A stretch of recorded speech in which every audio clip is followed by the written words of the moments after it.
In today's video, I'm going to be answering a very common question asked by sellers. At what price should I list my property to sell, and how do I determine that value? I will also share with you awesome strategies that will help make your listing stand out. And lastly, I will answer a very, very important question. Have I missed the peak of the market, or is this still a great time to sell? So you definitely want to stay till the end of the video. So let's get right to it.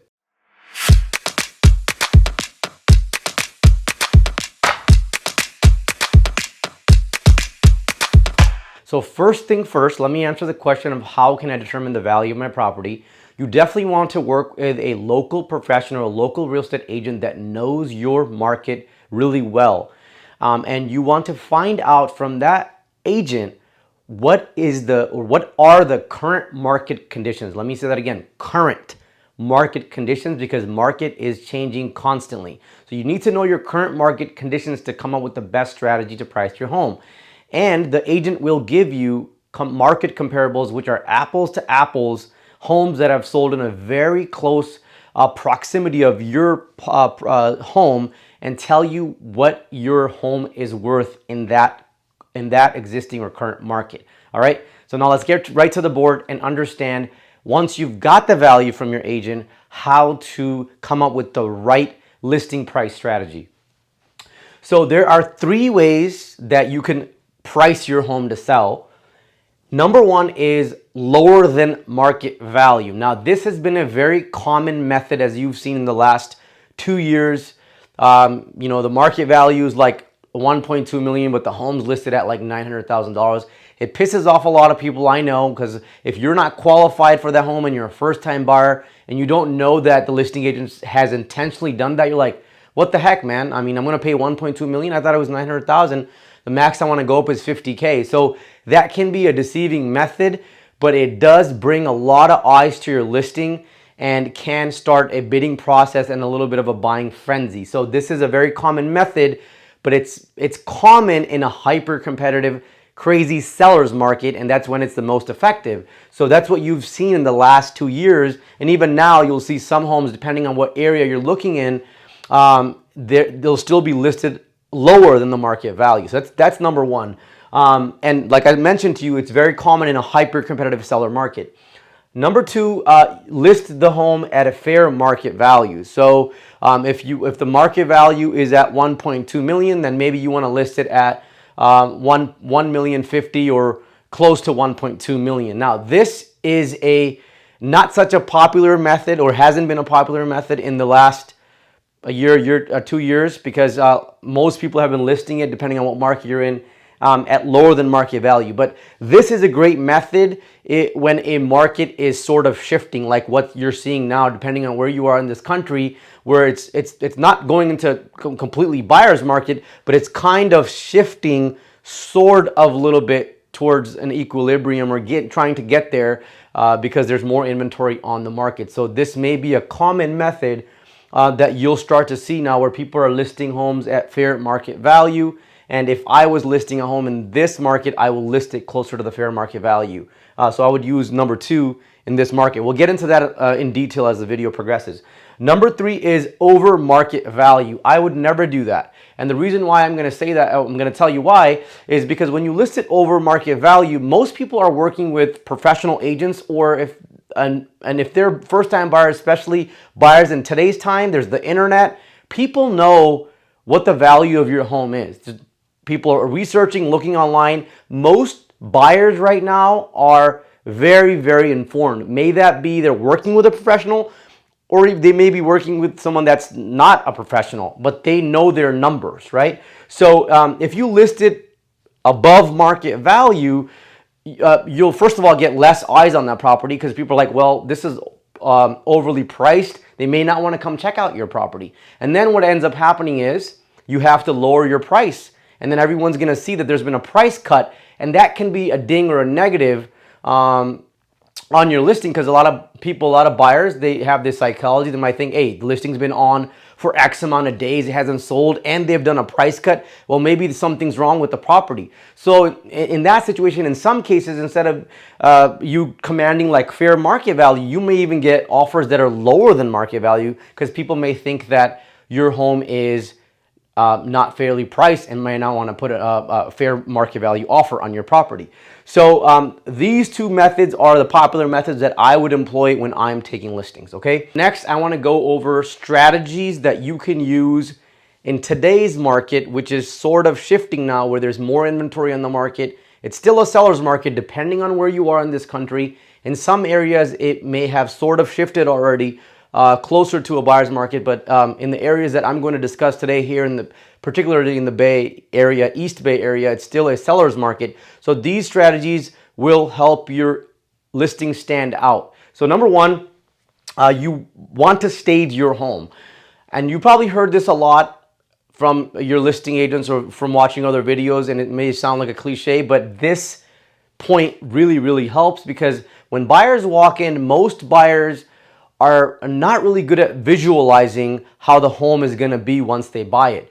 So when you have nice open layout and you've matched the furniture or got the right kind of furniture inside the home, it just gives your home an extra shine to it. So, and remember guys, as I've mentioned in my last video, the buying process, it's a very emotional process. So when you could show the buyer a floor plan that's properly staged, you really increase your chances of getting offers at fair market value or even a tad bit higher than fair market value. And since the market's sort of shifting right now, interest rates are up, there's more inventory, you want to employ strategies that are going to set your property aside from other properties that are in the market because there's just a little bit more inventory right now. Okay, now if you're selling like a fix and flip and your property's really run down and you know investors are going to pick it up, maybe a first-time buyer is not going to pick it up, well then in that case you can talk with your listing agent and decide that it might not be a good idea to stage, but in most cases I would stage a property before selling. Number two is fix the obvious. Now, you don't have to fix everything in the home, but if someone's walking in, there's a hole in the wall or the paint is really old, there's markings everywhere, try to do a paint touch-ups or paint the moldings on the bottom. Or if you have really bad carpet and stains in the carpet, you can get the carpet cleaned by a professional carpet cleaner. But look at your home, talk with your professional that's going to come and give you this evaluation and have a discussion with them, but definitely fix the obvious. These 2 points kind of go hand in hand where it's an emotional decision. So if you show a home that's neatly prepared, you definitely increase your chances of getting your offer accepted quickly and at a higher value. Number three, this is a tricky one here. A lot of people overlook this. It's evict tenants. So if you own an investment property and you're looking to sell, I'm actually working with one right now, and the seller's mindset was that, hey, I'm going to let the tenant stay there. Maybe the next person that comes up is also going to be an investor or want to rent their home.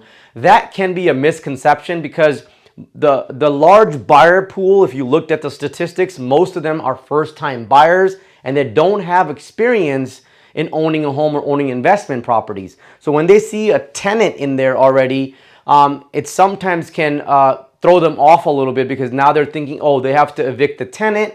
Or what if the tenant doesn't leave? Because after COVID, in a lot of different counties, you have eviction moratorium, which is, in some counties, you have to check your county, which pretty much says that you have to give your tenant a certain amount of time, like a notice, and even after that notice, they don't have to vacate property, and you can't bring in a lawsuit against them, or you can't bring in enforcement. So a lot of counties have that eviction moratorium in place still. A lot of counties have removed it, but in some counties it's still there. So this just creates an extra layer and more of an obstacle for the buyer in majority of the cases. Now, if you're talking to somebody already and you have an agreement with the seller, and with the buyer, and they're like, I'm going to buy it, and it's a perfect situation, and they want a tenant there, and they're buying it for an investment property kind of a thing, well then, the conversation changes here and you can leave the tenant there. But if I were taking a listing, I would highly suggest to give that notice to the tenant, find out what your rules are in your county, have a good relationship with your tenants, have them vacate the property, get the property clean, staged, fix the obvious, and then put it on the market to sell. So the market is overall a little slower than where it was the same time last year. and the rates have gone up, and other market conditions are taking play with more inventory. So you definitely want to hook a yummy worm on your fishing pole to get that buyer and use these strategies to pull the buyer in. If you're getting real value out of this video, please share, like, and subscribe to my channel, because when you like our video, other viewers like yourself that need this content, YouTube displays this content for them. And when you subscribe and comment, it makes me happy. It tells me that I'm doing good work for you. So please, thank you very much for watching. I love you all. So the main question of the day, is this a good time to sell, or have you missed the peak of the market? So for this, I'm gonna be sharing local data to make points, because markets are different throughout the country. So it's very important I'm giving you relative and tangible data that applies right now, which I'm shooting this on May 24th, and we're heading into the summer months. So I'm gonna talk about data here in the East Bay area of cities that consist primarily of Fremont, Newark, Union City, Livermore, Dublin, Pleasanton, Hayward, San Leandro, and some parts of the valley, including Mountain House and Tracy. So let's get right to the board, okay? Now, today's video, I'm not gonna be going too deep on the data with the numbers, but if you are wanting to get more detailed numbers, click the video up top. In that video, I share really detailed numbers of what the market looks like right now and where the numbers were at the same time last year, which will give you a great idea of where the numbers are. So I took some numbers from that video, and here's what we're working with. So on an average right now in the East Bay, we're seeing homes stay on the market for about 8 days. So what that means is that once the listing comes on the market, the day it goes pending.